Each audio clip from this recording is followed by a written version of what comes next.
கேள்வி பார்வையாளருக்கு வணக்கம். இந்த நேர்காணலில் நாம் சந்திக்க இருக்கும் சிறப்பு விருந்தினர் தமிழ்நாடு சமதர்ம கட்சியின் தலைவர் தங்கப்பாண்டியன் சார் வணக்கம். வணக்கம். இன்னும் மதுரையை மட்டுமல்ல தமிழ்நாடையே ஒடுக்கக்கூடிய வகையில் திமுகவினுடைய அந்த வாக்காளர்கள் முகவர் மாநாடு நடைபெற்று முடிந்திருக்கிறது. மதுரையில் முதலமைச்சர் மு.க.ஸ்டாலின் அவர்கள் இது ஒரு ட்ரெய்லர் தான், இனிமேல் தான் மெயின் பிக்சரை பார்ப்பேன்னு சொல்லி திருச்சி மாநாடை மையப்படுத்தி பேசியிருக்காங்க. கூடுதலாக பார்த்தோம்னா இனி நோ தூக்கம்ன்ற மாதிரியான பல்வேறு கருத்துக்கள் வச்சிருக்காங்க. 2026 எலெக்ஷன் வரைக்கும் யாருக்குமே ரெஸ்டே கிடையாதுன்ற மாதிரி ஒரு கருத்தை வச்சிருக்காங்க. எப்படி பாக்குறீங்க? தமிழ்நாட்டில் தேர்தல் வேலையை பொறுத்தளவு நீண்ட அனுபவம் உள்ள கட்சி. இன்னொன்று, எல்லா வகையான எதிர்ப்புகளையும் சந்திச்சு வேலை பார்த்த கட்சி அப்படின்னு சொன்னால் திமுக தான். அது எதிரியாக இருந்தாலும் ஒத்துக்கொள்ள வேண்டிய விஷயம். ஏன்னா அவங்க காங்கிரஸை எதிர்கட்சியாக கொண்டு, காமராஜரை எதிர்கட்சியாக கொண்டு ஒரு அரசியல் பண்ணி தேர்தல் பணிகள் செய்தவர்கள். எம்ஜிஆரை எதிர்கட்சியாக கொண்டு தேர்தல் பணி செய்து பல ஏற்ற இறக்கங்களை பார்த்தவர்கள். அம்மையார் ஜெயலலிதாவுக்கு எதிராக அவர் பண்ணக்கூடிய ஒரு அரசியல் அது ஒரு விதமாக இருக்கும். ஒவ்வொரு எந்த கட்சியை எதிர்கொள்றீங்களோ அந்த கட்சியினுடைய கலாச்சார தரம் ஒன்று இருக்கும்.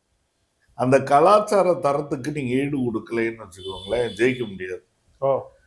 சரிங்களா? இப்போ எம்ஜிஆர் காலத்தில் பொதுவாக ரவுடிஸ் அதிகமாக இருக்குன்னு சொல்லுவாங்க. எம்ஜிஆர்கிட்ட ஒரு பிரச்சனை அந்த டயத்தில் என்னென்னா, அண்ணாமலை மாதிரி இந்த பொம்பளை பிரச்சனையை தவிர என்ன வேணால் செய்ய கட்சிக்குள்ளே இருன்ற மாதிரி பெரிய கோஷ்டியை சேர்த்தவர். அப்போ அப்படிப்பட்ட அரசியலை எதிர்கொண்டு நின்ற இயக்கம் திமுக.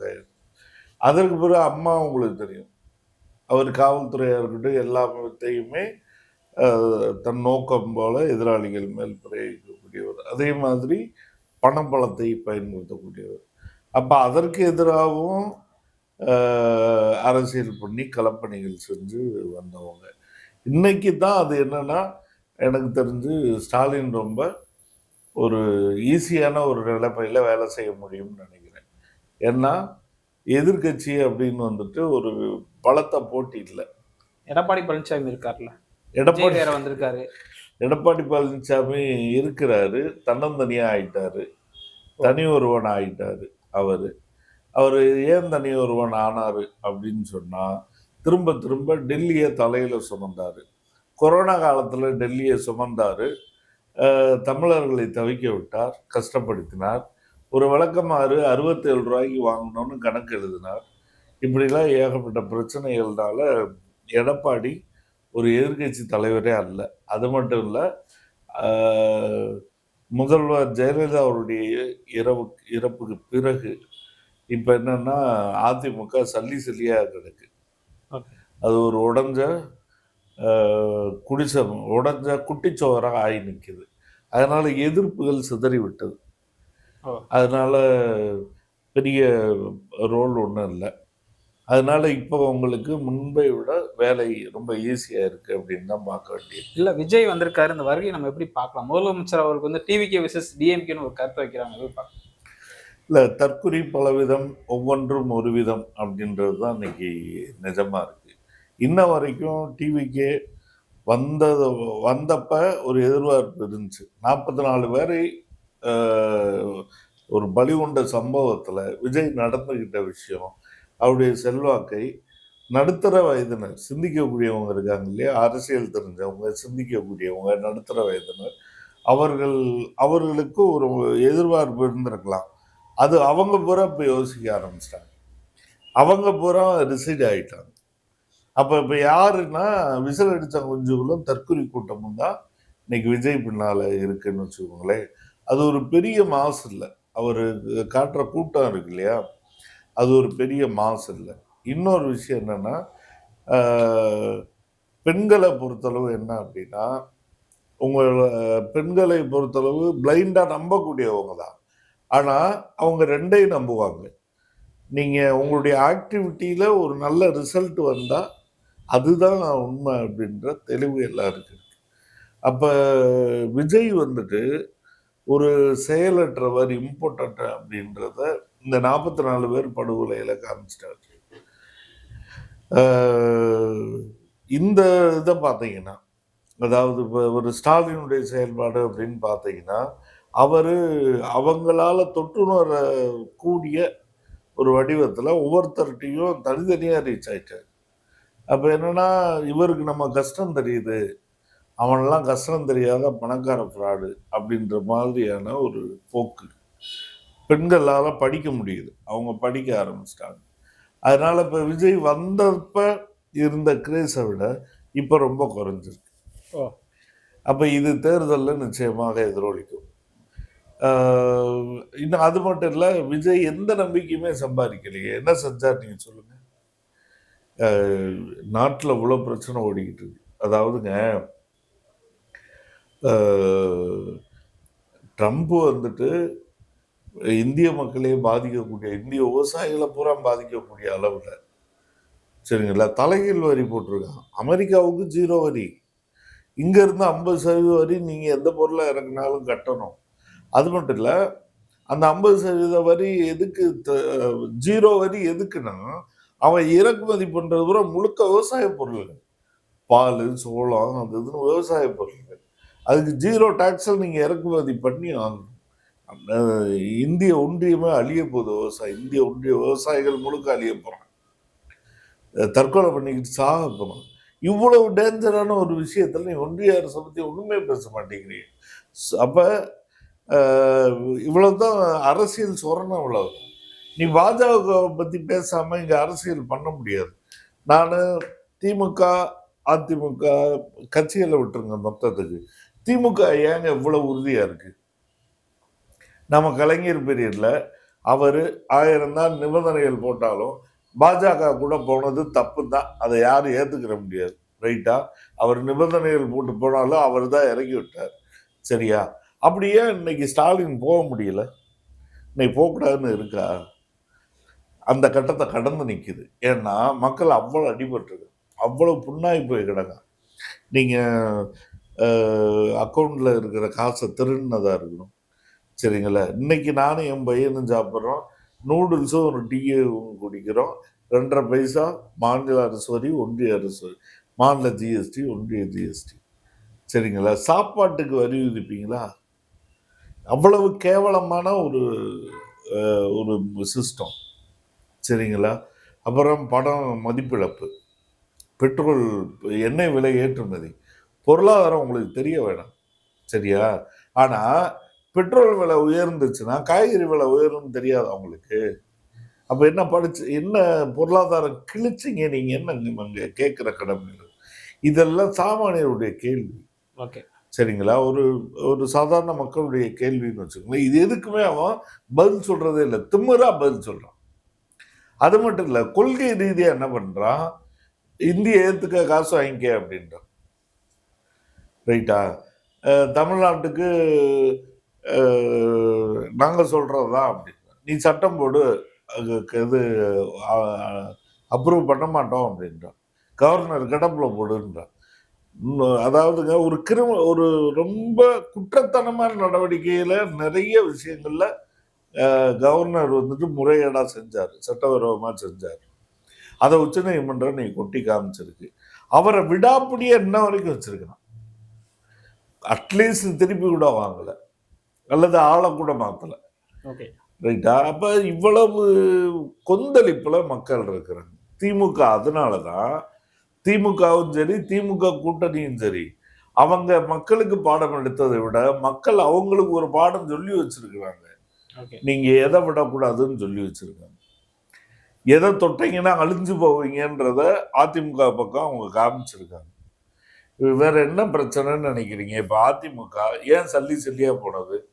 பாஜகவுடைய நெருக்கடிக்கும் பலியாச்சு. பலியானதனுடைய விளைவு என்ன? தமிழ்நாட்டில இருந்து டிஎன்பிஎஸ்சியில ஒருத்தனை கூட போஸ்டிங் போடாம 100 பேர் அப்ப டிஎன்பிஎஸ்சியில போட்டதை இந்த நாடு வந்துச்சு. ரைட்டா? அப்ப அது பாஜக தமிழர் விரோத ஆட்சியை இங்க கொண்டு வரும், பாஜகவோடு போறவன் தமிழ்நாட்டை அடகு வைப்பான் அப்படின்ற விஷயத்தை தமிழ் மக்கள் உணர்ந்திருக்கிறாங்க. அதனுடைய விளைவு தான் இன்னைக்கு எல்லா கட்சியும் வந்துட்டு திமுக கூட்டணி உள்பட பிடிவாதமாக இந்த விஷயங்களை பற்றி நிற்கிறாங்க. அப்ப இன்னைக்கு அந்த விஷயத்தை உறுதியாக ஸ்டாலின் எடுத்துக்கிட்டார். நீங்க ஸ்டாலின் செஞ்ச விஷயம் என்னன்னா, தமிழ்நாட்டு மக்களுடைய மன ஓட்டத்தை நேரடியாக உள்வாங்கிட்டார். அதுதான் அவருடைய சாமர்த்தியம். நீங்க சாமர்த்தியம்னு எடுத்துக்கணும். அது தோழர் திருமாவாக இருந்தாலும் சரி, இடதுசாரிகளாக இருந்தாலும் சரி, அந்த பல்ஸ மக்களுடைய நாடி துடிப்பை சரியாக புரிஞ்சு எதிரொலிக்கிறாங்க.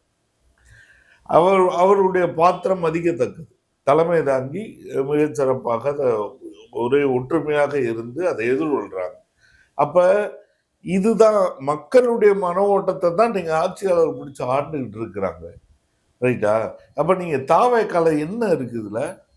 தாவேக்காவுடைய ரோல் என்ன? விஜய் என்ன பேசினாரு, என்ன செஞ்சாரு? எதுவும் கிடையாது.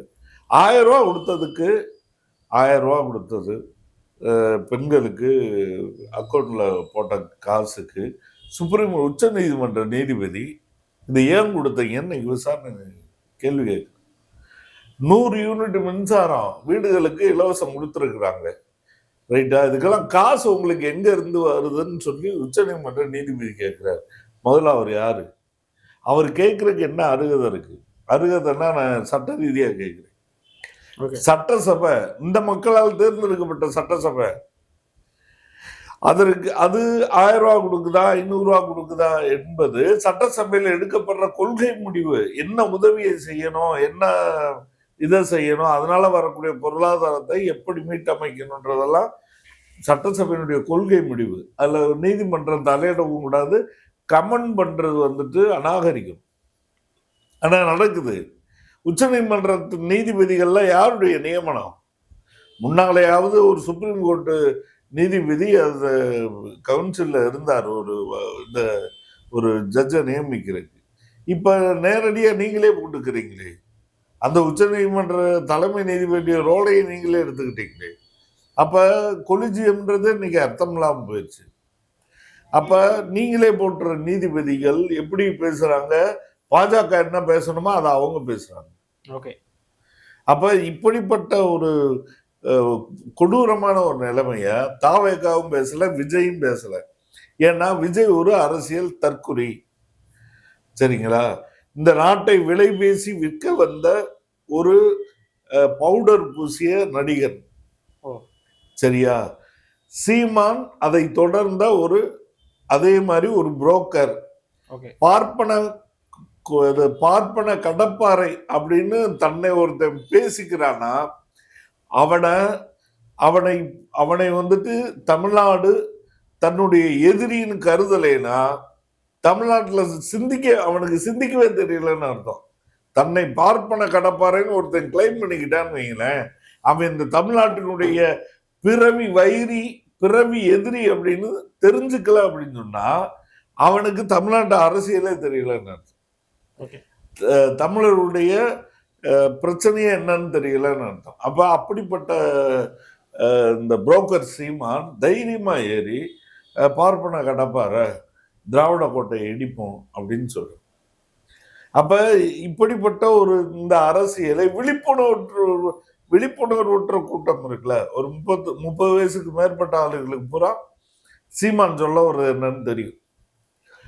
சரிங்களா? உங்களை மாதிரி ஒரு 18 வயசுல இருந்து 25 வயசு இருக்காங்கல்ல, இந்த வாட்ஸ்அப் கருத்து பொறுக்குகள் வருதுல, அந்த பொறுக்குகளை பார்த்து பஞ்ச் டயலாக் அண்ணன் சீமான் நடிக்கிறாப்புல, அவர் தான் தவசி படத்துக்கு வசனம்லாம் எழுதினாராம். துளசி வாசம் மாறினாலும் மாறும், தவசி வாசம் மாறாதுரா அப்படின்னு.